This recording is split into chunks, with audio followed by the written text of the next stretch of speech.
جب حضرت علی رضی اللہ تعالی عنہ خود فرما رہے ہیں کہ اللہ کے رسول کے بعد سب سے افضل کون ہے؟ ابو بکر.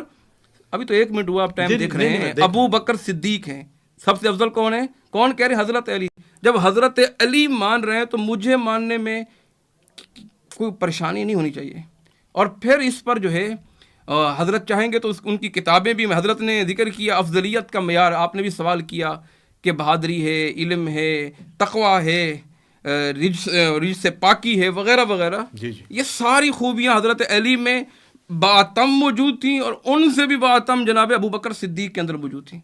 کوئی اس میں دو رائے نہیں ہے کہ حضرت علی رضی اللہ تعالیٰ عنہ بہادر تھے. امیر حمزہ رضی اللہ تعالیٰ عنہ بھی بہادر تھے کہ ان کی بہادری میں کوئی شک ہے؟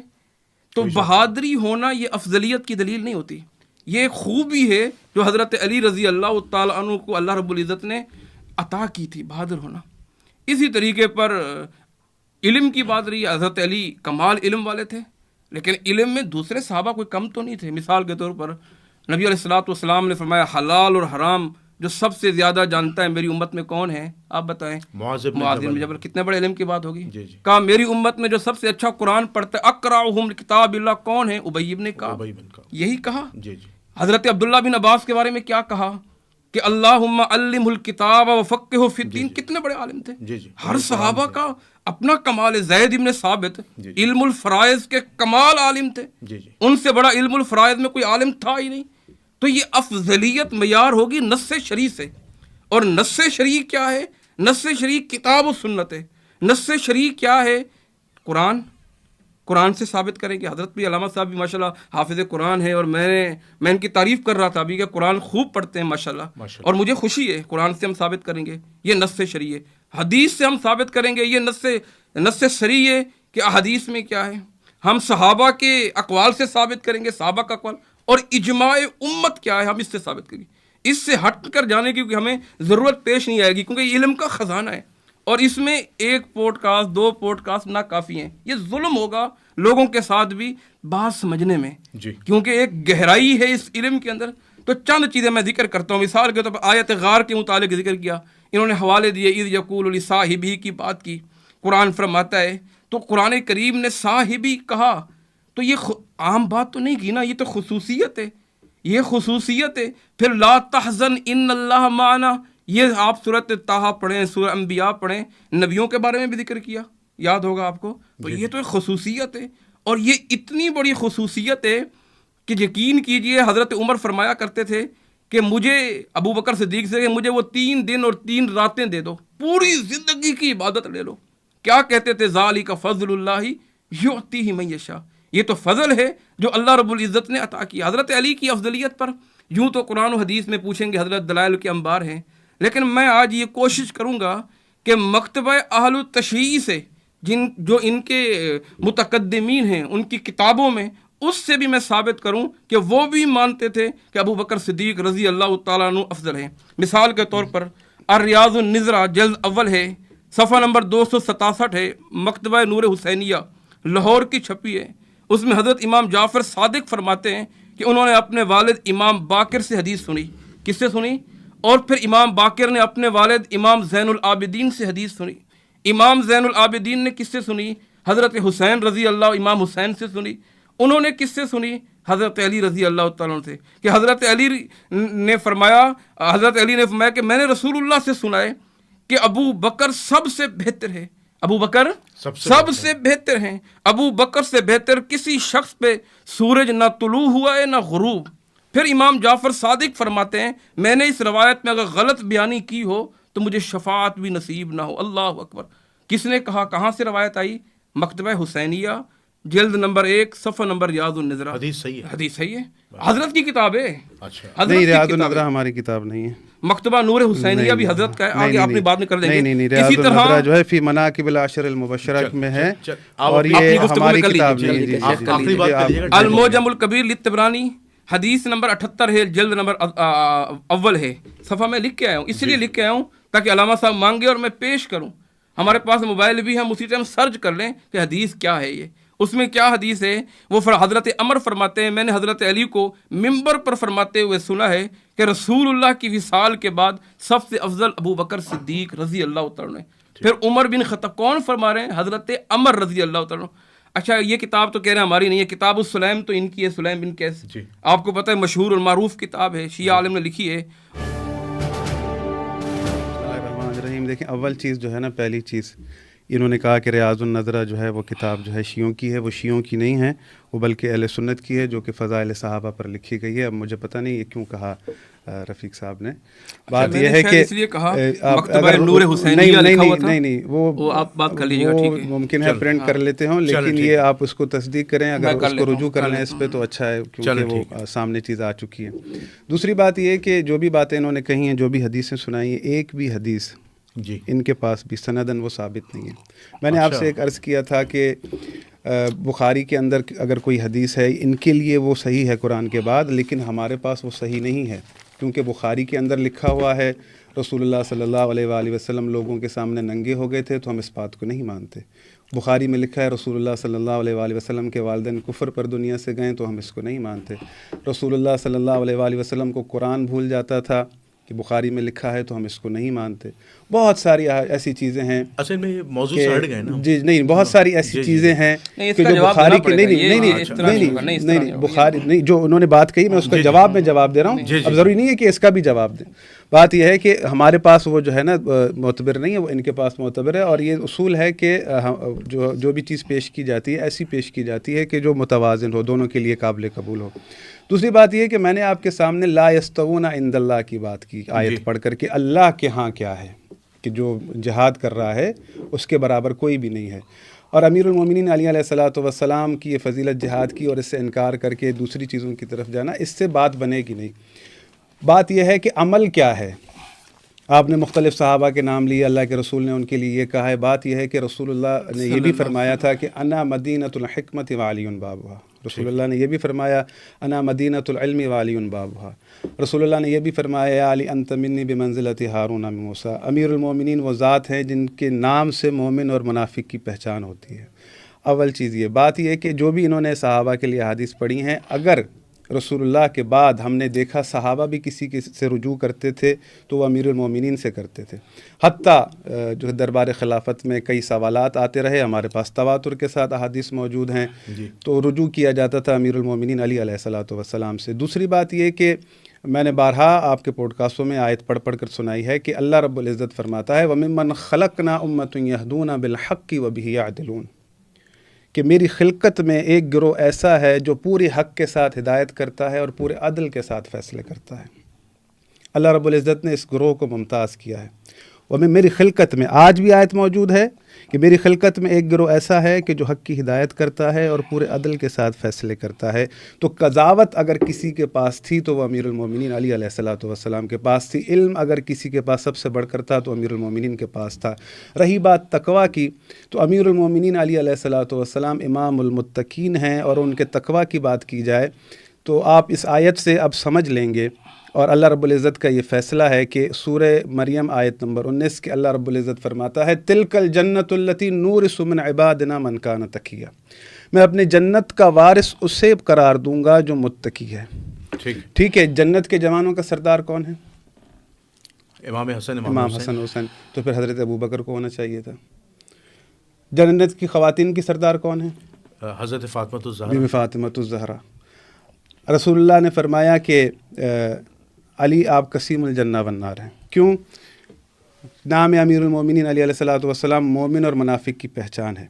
اب یہ سورہ محمد کی آیات ہیں، قبلہ یہ قرآن کے پڑھنے والے ہیں. اللہ رب العزت فرماتا ہے ام حسب الذین فی قلوبہم مرض ان لن یخرج اللہ ادغانہم ولو نشاء لاریناکہم فلعرفتہم بسیماہم ولتعرفنہم فی لحن القول. ام حسب الذین فی قلوبہم، جن کے دلوں کے اندر بیماری ہے وہ یہ گمان کرتے ہیں کہ ہم ان کی بیماری کو ظاہر نہیں کریں گے. وَلَوْ نَشَاءُ لَأَرَيْنَاكَهُمْ فَلَعَرَفْتَهُمْ بِسِيمَاهُمْ، اگر ہم چاہتے تو ان کے چہرے تمہیں دکھا دیتے. وَلَتَعْرِفَنَّهُمْ فِي لَحْنِ الْقَوْلِ، تم ان کو ان کے انداز گفتگو سے پہچانو گے. آیت کی تفاسیر پڑھ لیں، سنی شیعہ پڑھ لیں. یہ سوال ہوا یا رسول اللہ ہم تو پہچان ہی نہیں پاتے مومن کون ہے منافق کون ہے. تو رسول اللہ نے جواب دیا، حضرت عبداللہ ابن مسعود نے سوال کیا کہ تم نے قرآن کی آیت نہیں پڑھی وَلَتَعْرِفَنَّهُمْ فِي لَحْنِ الْقَوْلِ، ان کو انداز گفتگو سے پہچانو گے. اگر جاننا چاہتے ہو کہ تمہارے سامنے والا مومن ہے تو اس کے سامنے ذکر علی کرو. اگر چہرے پر خوشگواری کے آثار نظر آئیں تو سمجھ جانا مومن ہے. اگر چہرے پر ناگواری کے آثار نظر آئیں تو سمجھ جانا کہ منافق ہے. تو بات یہ ہے کہ جس شخصیت کا نام دنیا کے اندر مومن اور منافق کی پہچان کرا دے تو وہ قسیم الجنہ والنار، اتنا بڑا اعزاز اللہ کی طرف سے. امام حسن حسین جنت کے جوانوں کے سردار ہیں، یہ الہی عہدہ ہے، الہی عہدہ دیا گیا ہے امام حسن و حسین کو. تو لہذا اب چونکہ وہ جنت کے جوانوں کے سردار ہیں، آپ ان سے یہ بھی سوال کریں کہ حضرت ابو بکر امام حسن و حسین سے بھی زیادہ افضل ہیں. دوسری بات یہ کہ اللہ رب العزت نے واضح فرما دیا افمن یہدی الی الحق احق ان یتبع امن لا یہدی الا ان یہدی فما لکم کیف تحکمون. حق یہ ہے کہ جو حق کی ہدایت کرے پیروی اس کی کرو، نہ کہ اس کی پیروی کرو جو خود محتاج ہدایت ہے. فما لکم کیف تحکمون، تم یہ کیسی قضاوت کرتے ہو. دوسری بات یہ کہ بہت سارے کمپیریزن ہیں قرآن کے اندر، چاہوں گا ایک ایک کر کے بیان کروں لیکن میرا وقت تمام ہوتا جا رہا ہے، میں اپنی بات پوری کر رہا ہوں. مفتی صاحب سے عرض یہ ہے کہ دیکھیں عمل کیا تھا اس کے اوپر بات کریں کہ کیا کبھی حضرت علی گئے حضرت ابو بکر سے پوچھنے کے لیے سوال، اس چیز کو واضح کریں. کیا حضرت علی جو دیگر صحابہ کے آپ نے نام لیے ان سے پوچھنے گئے تفسیر کی قرآن اگر رسول اللہ نے ان کے لیے کہا تھا؟ حالانکہ اگر تفسیر کی بات ہو تو امیر المومنین سے لوگوں نے رجوع کیا، اگر فقہی مسائل کی بات ہو تو امیر المومنین سے رجوع کیا. ہر حوالے سے قضاوت کے اوپر سب سے برتری کسے دی گئی؟ امیر المومنین علی علیہ الصلوۃ والسلام کو. ہدایت کی بات ہے تو اللہ کہہ رہا ہے میری خلقت میں، اب قرار کس نے دیا؟ وجعلنا، میں نے قرار دیا ہے، میں نے قرار دیا ہے. تو ہدایت کا مادہ بھی کرنے کا امیر المومنین میں ہے اور عدل کے ساتھ فیصلہ کرنے کا مادہ بھی امیر المومنین ہے. ان دلائل کو سنتے ہوئے انہی پر غور و فکر کرتے ہوئے اگر آپ جواب دیں گے تو مسئلہ حل ہو جائے گا. جی قبلہ ان کے اعتراضات آپ کے سامنے ہیں. تو یہ کہہ رہے ہیں کہ یہ جو احادیث جو آپ نے پیش کی ہیں یہ احادیث ان کی نظر میں میں سمجھ گیا ہوں، بالکل ٹھیک بات ہے. ماشاءاللہ انہوں نے 11 منٹ لیے ہیں آپ کے سامنے، تو آپ نے انصاف بھی کرنا ہے اس ٹائم کے حوالے سے بھی.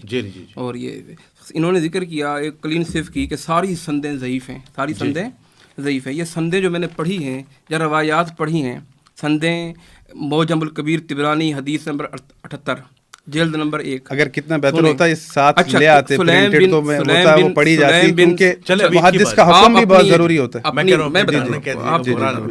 نے آپ کی بات میں نہیں میں وہ نہیں بول رہا، میں کہہ رہا ہوں کہ اگر دکھا دیں سننے والوں کے لیے. دکھا رہا ہوں، میں صفحہ نمبر بتا رہا ہوں، آپ دیکھیں، آپ کے پاس دیکھیں سلیم بن قیس کو دیکھیں، کتاب آپ کی ہے میری ہے، دیکھیں آپ وہ تو اس کا جواب دوں گا میں، میرا ٹائم پورا ہو گیا. صفحہ نمبر 2 حدیث نمبر 228. مستدرک حاکم کی میں نے بات کی، مستدرک حاکم کے روات، اچھا انہوں نے بخاری کا وہ میں جواب دیتا ہوں، ان کی بات کا وہ ضروری ہے وہ جواب دینا بھی.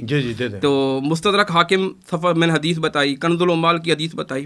یعنی یہ ساری روایات، اچھا میں نے اگر بخاری، مسلم، ابو داؤد، ترمذی، ابن ماجہ کا حوالہ دیا ہوتا، مثال یہ کہہ سکتے تھے یہ سنیوں کی کتابیں، ہو سکتا ہے کہہ سکتے ہیں، ان کا حق بنتا ہے. کچھ بھی بخاری پہ انہوں نے اعتراض کیا اور دھڑلے سے اعتراض کیا، ٹھیک ہے، نہ اس کا اعلیٰ غیر اعلیٰ دیکھی، نہ اس کا ماقبل ما بعد دیکھا وغیرہ وغیرہ، نہ امت کا اجماع دیکھا، دھڑلے سے کہا نہیں مانتا. ٹھیک ہے، ان کے مراجع ہیں، ان کی اپنی بات ہے، جیسے کہیں وہ.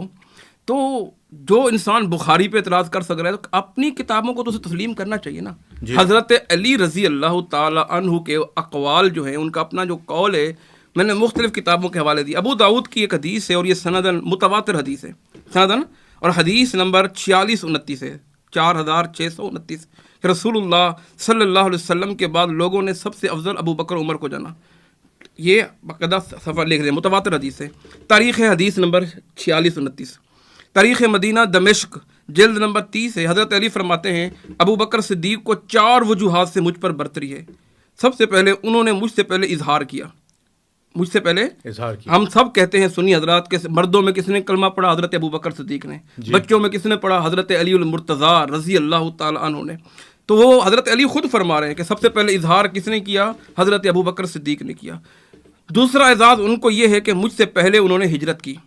تیسرا اعزاز یہ ہے کہ سیدنا رسول عالم سید عالم کے ساتھ یار غار کا شرف حاصل ہے. چوتھا اعزاز یہ ہے کہ سب سے پہلے نماز قائم کی. یہ کون فرما رہے ہیں؟ راوی کون ہے؟ نبی علیہ السلام کے صحابی. کون سے صحابی؟ حضرت علی المرتضیٰ رضی اللہ. وہ کہہ رہے ہیں کہ 4 وجوہات کی بنا پر ابو بکر صدیق رضی اللہ تعالیٰ عنہ مجھ سے اعلیٰ ہیں. تاریخ دمشق جلد نمبر 30 صفحہ نمبر 229. علامہ صاحب نے اپنی گفتگو میں کئی چیزیں ذکر کی. ایک تو انہوں نے سند کا کہا، میں نے کہا یہ ساری ان کی کتابیں ہیں. اور سند چاہیں گے، اگر یہ بات ہے تو وہ کتابیں انشاءاللہ تعالیٰ پوری گاڑی بھر کے ہم لے آئیں گے، مسئلہ نہیں ہے، سند پہ بھی بحث کر لیں گے. اور آپ ماشاءاللہ ویسے ہی سند کے شوقین ہیں، پوچھتے رہتے ہیں سند کے، تو اچھی بات ہو جائے گی. باقی انہوں نے ذکر کیا کئی احادیث ہیں، انت منی بمنزلۃ ہارون من موسیٰ، بالکل صحیح حدیث ہے، بالکل صحیح حدیث ہے کہ اللہ کے رسول صلی اللہ علیہ وسلم نے، لیکن اس کا دیکھیں نا تبوک کے موقع پر اللہ کے رسول صلی اللہ علیہ وسلم فرما رہے ہیں کہ آپ یہاں رہیں، مدینہ میں رہ کر لوگوں کی قیادت کریں، ہم جا رہے ہیں. کیا تم چاہتے نہیں ہو کہ تمہارا مقام ہارون علیہ السلام کا مقام ہو، جو موسیٰ علیہ السلام جب گئے تھے ہارون کو چھوڑے، مقام ہے، فضیلت ہے، اور فضیلت کا انکار تو کوئی نہیں کر سکتا. لیکن حضرت یہ بتائیں کہ دنیا میں پہلے رخصت کون ہوئے تھے؟ یہ بتائیں کیا موسیٰ علیہ السلام کے جانے کے بعد کیا ہارون علیہ السلام موجود تھے؟ ایک سوال ہے، علمی سوال ہے. بعد حالانکہ ہارون علیہ السلام کا انتقال وہ دنیا سے پہلے ہو گیا، پہلے ہو گیا، تو آپ کو بھی پتہ ہے انت منی بمنزلۃ ہارون، فضیلت ہے، اور فضیلت کا ہم انکار نہیں کرتے، قبول کرتے ہیں، مانتے ہیں، تسلیم کرتے ہیں. عید غدیر یا حدیث غدیر جو ہے وہ فضیلت ہے، علی رضی اللہ تعالیٰ عنہ کی، تسلیم کرتے ہیں، مانتے ہیں، اس میں کوئی اختلاف نہیں ہے. اس میں یہ کہاں ثابت ہو رہا ہے کہ اللہ کے رسول صلی اللہ علیہ وسلم نے فرمایا ہو کہ میرے بعد افضل ترین جو ہیں وہ حضرت علی؟ کوئی ایک نص لے کے آئے، نص شرعی لے کے آئے، اور نص صریح لے کے آئے. اسی طرح ایک حدیث پڑھی حضرت نے، انا مدینۃ العلم، وہ مشہور حدیث ہے، انا مدینۃ العلم علی باب ہوا. اور ان کو پتہ ہے، عالم ہے، ان کو پتہ ہے یہ حدیث ضعیف ہے، یہ حدیث ضعیف ہے، اس کے روات ضعیف ہیں. مولا علی کی شان میں ہر چیز ضعیف ہو جاتی ہے. آپ بات یہ دیکھو نا، زیادتی ہے نا. جب آپ نے ابوبکر صدیق کے بارے میں کہا یہ حدیث ضعیف ہے، جب حضرت علی کے اقوال کے بارے میں آپ اس حدیث پہ بحث کر لیں. کر لیں بات پوری. حضرت نے تیسری مرتبہ میری بات میں بولا، اور میں نے ایک دفعہ بھی نہیں بولا. نہیں، انا مدینۃ العلم وعلی باب ہوا. مان لیتے ہیں، تسلیم کر لیتے ہیں، مان لیتے ہیں، تسلیم کر. ضعیف حدیث ہے، حضرت کو بھی پتہ ہے، روات کے بارے میں سب پتہ ہے ان کو، ضعیف حدیث مان لیتے ہیں. ٹھیک ہے، اس میں کہاں ثابت ہو رہا ہے کہ میرے بعد خلیفہ یا میرے بعد افضل ترین حضرت علی رضی اللہ تعالیٰ؟ پھر وہ حدیث بھی ماننی پڑے گی، ضعیف ہم بیان نہیں کرتے، جس میں لکھا ہوا ہے انا مدینۃ العلم ابو بکر اساسھا و عمر جدارھا و عثمان سقفھا و عثمان سقفھا و علی بابھا، اس کو بھی مانے. پھر آپ دیکھیں نا، حضرت ابو بکر اس کی بنیاد ہیں، حضرت عمر اس کی دیواریں ہیں، حضرت علی اس کی چھت ہے، حضرت عثمان اس کی چھت ہیں، حضرت علی اس کے دروازے ہیں. وہ حدیث بھی تو ہے، لیکن وہ حدیث ضعیف ہے. میں کہہ رہا ہوں وہ حدیث ضعیف ہے، میں مان رہا ہوں حدیث ضعیف ہے، تو یہ بھی قبول کریں. باقی حضرت علی کی افضلیت پر، حضرت علی کی فضیلت پر، ان کے اعزاز، مراتب اور مقام پر کوئی دو رائے ہے ہی نہیں، نہ ہو سکتی ہے. باقی قرآن کریم ٹائم دیکھا ہے، میں نے دیکھا ہے حضرت، ابھی تو میرا خیال ہے 4 منٹ ہوئے ہیں. اچھا خیر، حضرت نے کہا دیا 3 منٹ باقی ہم مان لیتے ہیں. ایک قرآن کریم کی آپ نے حدیث، قرآن کریم کی دلیل دی. قرآن کریم میں فرمایا لا یستوی منکم من انفق من قبل الفتح الی آخرہ، برابر نہیں ہو سکتے وہ جو فتح مکہ سے پہلے ہیں اور فتح مکہ کے بعد ہیں، برابر نہیں ہوتے. حضرت نے دلیل دی، ہم تسلیم کر دیا، ان کو مان لیا. تو کیا یہ بتائیں کیا سب سے پہلے مسلمان ہونے والے کون ہیں؟ سب سے زیادہ مال خرچ کرنے والے کون ہیں؟ اگر افضلیت کے اصول طے کریں، سابقون الاولون من المہاجرین کون ہیں؟ اللہ رب العزت نے النبی اولا بالمؤمنین من انفسہم، نبی سے پوری زندگی قرب کس کا رہا؟ مکہ میں، مدینہ میں، غار میں، سفر ہجرت میں، 27 جنگوں میں، پوری زندگی سائے کی طرح ساتھ کون رہے؟ النبی اولا بالمؤمنین من انفسہم، واضح دلیل ہے.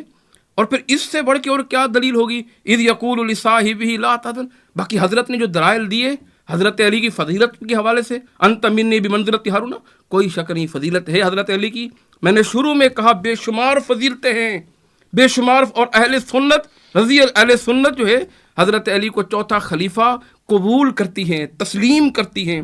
حضرت ابوبکر، عمر، عثمان کے بعد رضی اللہ تعالیٰ عنہم سب سے اعلیٰ جس کو مانتی ہیں وہ شخصیت حضرت علی رضی اللہ تعالیٰ عنہ ہے. جی دیکھیں، پہلے میں نے آیت پڑھی سورہ یونس کی آیت نمبر 35، ان کا انہوں نے جواب نہیں دیا. پھر دوسری میں نے آیت پڑھی کہ میری خلقت میں ایک گروہ ایسا ہے جو حق کی ہدایت کرتا ہے، عدل کے ساتھ فیصلے کرتا ہے. اس کا آپ نے جواب نہیں دیا. میں نے سورہ مریم کی آیت پڑھی کہ تلک الجنت آپ کو جانے نہیں دینا، جواب دے کے جنت تقیہ، کہ میں جنت کی وارث اسے بناؤں گا جو سب سے بڑا متقی ہے. تو وہ ساری جس کو عہدے ملے ہیں وہ سارے میں نے وعدے کر دیے، وہ مجھے پوری کرنے دیں، بدلہ نہ لیں۔ دیکھیں نا، یہ ساری باتیں قرآن کی باتیں ہیں، اور یہ میزان میں نے قرآن کا بیان کیا ہے۔ انہوں نے آیت پڑھی لا یستوی منکم من انفق من قبل الفتح وقاتل، اس کے اندر اللہ رب العزت نے دو چیزوں کا ذکر کیا، ایک خرچ کا، ایک جہاد کا۔ خرچ بھی مولا علی نے کیا اور جہاد بھی مولا علی نے کیا۔ یہ جو امتیاز ملا ہے جہاد پر ہے در حقیقت، تو امیر المومنین سے بڑھ کر جہاد کسی نے نہیں کیا، وہ بھی یہاں پر سب سے اعلیٰ ہیں اور سب سے آگے ہیں۔ دوسری بات یہ جو انہوں نے حدیث پڑھی کہ سنن ترمذی اور فلاں، یہ جو بھی حدیثیں ہیں وہ اس کا بعد کا متن ان کی اپنی رائے ہے۔ میں سناتا ہوں آپ کو، یہ جو اس کی میں آپ کو بتاتا ہوں کہ امیر المومنین علی علیہ الصلوۃ والسلام نے دعویٰ کیا ہے کہ سب سے پہلے ہجرت کرنے والا میں ہوں، ٹھیک ہے، اور امیر المومنین نے دعویٰ کیا ہے کہ سب سے پہلے ایمان لانے والا میں ہوں۔ اول من صلی علی ابن ابی طالب، اول من صلی، سب سے پہلے نماز پڑھنے والے حضرت علی ہیں۔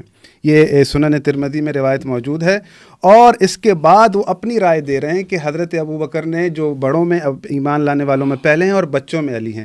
مولا علی دعویٰ کر رہے ہیں، وہاں پر کوئی کمپیریزن نہیں ہے بچپنے کا یا بڑے کا، وہ کہہ رہے ہیں کہ سب سے پہلے میں نے نماز پڑھی ہے، اور وہ خود اپنی رائے دے رہے ہیں کہ جو بڑوں میں ایمان لانے والے ہیں وہ حضرت ابو بکر ہیں۔ تو یہ بات رسول اللہ سے نہیں ہے، یہاں پر حضرت علی خود کہہ رہے ہیں کہ سب سے پہلے نماز پڑھنے والا میں ہوں۔ ایج میٹر نہیں کرتی، اگر ایج میٹر کر رہی ہوتی تو حضرت عیسیٰ جو ہے ماں کے اس میں آغوش میں نہ۔ ان کا سب سے بڑا جو اعتراض ہے نا وہ یہ ہے کہ آپ ایک ایسی دلیل لے آئیں ٹھوس، میں دلیل قرآنی دلیل دے چکا، میرے بعد علی سب سے افضل ہے۔ انہوں نے افضل کی بات کی نا، رسول اللہ کی قضاوت موجود ہے، بے تحاشا تواتر کے ساتھ حدیث موجود ہے کہ حدیث طیر مشہور ہے، رسول اللہ صلی اللہ علیہ وآلہ وسلم کے پاس پرندہ تھا، رسول اللہ صلی اللہ علیہ وآلہ وسلم نے فرمایا کہ رسول اللہ صلی اللہ علیہ وسلم نے فرمایا کہ یا اللہ اس فرد کو بھیج جو تجھے سب سے زیادہ محبوب ہو میرے بعد، سب سے زیادہ بڑھ کر افضل ہو۔ کون آیا تھا؟ امیر المومنین علی علیہ الصلوۃ والسلام۔ رسول اللہ نے فرمایا کہ علی مجھ سے ہے، میں علی سے ہوں، حسن مجھ سے ہے، میں حسن سے ہوں، حسین مجھ سے ہے، میں حسین سے ہوں، علی نفس رسول ہیں۔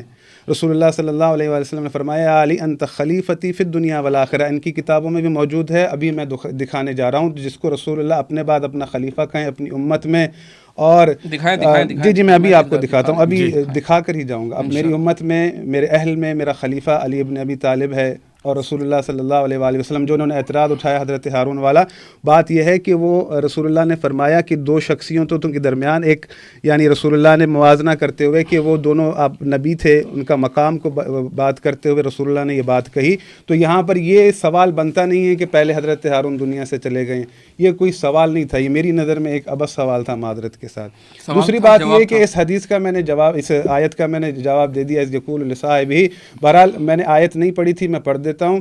ضرب اللہ مثل رجلین جعلنا احدہما جنتین من اعناب وحففناہما بنخل وجعلنا بینہما زرعا کلتا الجنتین آتت اکلہا ولم تظلم منہ شیئا وفجرنا خلالہما نہرا وکان لہ ثمر فقال لصاحبہ وہو یحاورہ انا اکثر منک مالا واعز نفرا۔ دو لوگوں کا قصہ ہے، انا اکثر منک مالا واعز نفرا، میں تیرے مال میں بھی تجھ سے زیادہ ہوں اور تجھ سے جو ہے نا وہ اس میں، پھر وہ یعنی سورہ کہف میں دو لوگوں کا یہ قصہ اللہ سنا رہا ہے۔ پھر وہ غرور کے ساتھ اپنے باغ میں داخل ہوا اور کہتا ہے کہ مجھ سے جو ہے نا قیامت کے دن کوئی پوچھ گچھ نہیں ہوگی، اللہ کا قیامت کا انکار کیا۔ تو پھر وہاں پر مومن نے کہا، فقال لصاحبہ، جو مومن نے اسے خطاب کیا کہ تو اس کا انکار کر رہا ہے، اس اللہ کا کہ جس نے اس کائنات کو خلق کیا ہے۔ تو وہاں پر لفظ صحابی آیا، میں نے آیت پڑھی یا صاحب السجن ارباب متفرقون خیر ام اللہ الواحد القہار۔ حضرت یوسف اپنے جیل کے ساتھیوں کو صحابی کہہ رہے ہیں، تو اپنے وجود میں کیا معنی رکھتا ہے وہ انہوں نے نہیں بتایا۔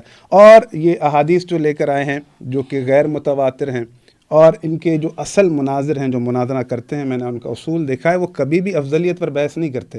اب آپ ان سے یہ سوال کر لیں، اول چیز یہ حدیث ثقلین کو مانتے ہیں تو میں اپنے جواب کو پھر پوری طرح سے مکمل کر سکوں گا۔ یہ حدیث ثقلین کو مانتے ہیں کہ رسول اللہ نے یہ فرمایا تھا ترکت فیکم الثقلین کتاب اللہ و اہل بیت درتی۔ دوسرا پوچھیں ترکت فیکم خلیفتین۔